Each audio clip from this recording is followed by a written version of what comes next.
L'info écho avec Capital. L'info pratique concerne le couvre-feu.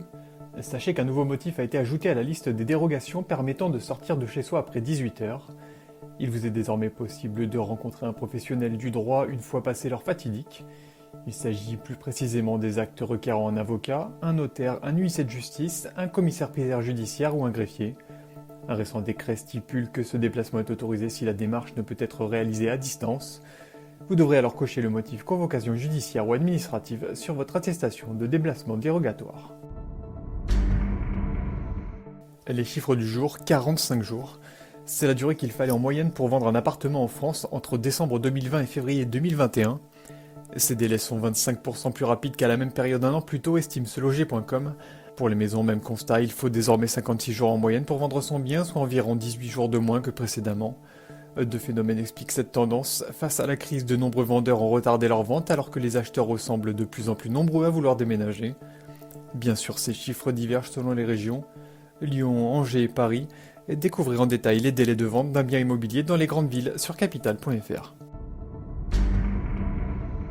Le coup de gueule du jour est poussé par Cédric Roussel, le député LREM des Alpes-Maritimes.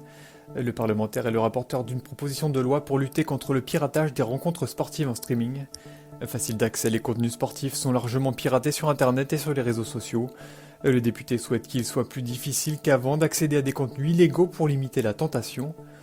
Avec ce nouveau dispositif, Cédric Roussel part en croisade pour décourager les consommateurs d'images piratées. Son interview est à retrouver sur capital.fr.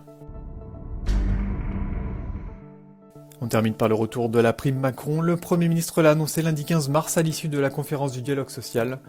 Les employeurs pourront décider ou non de mettre en place ce dispositif dans les entreprises. Si Jean Castex cible prioritairement les salariés de la deuxième ligne, il a également souhaité qu'un maximum de branches s'engagent dans cette démarche, notamment celles qui ne se sont pas emparées de ce sujet l'année dernière.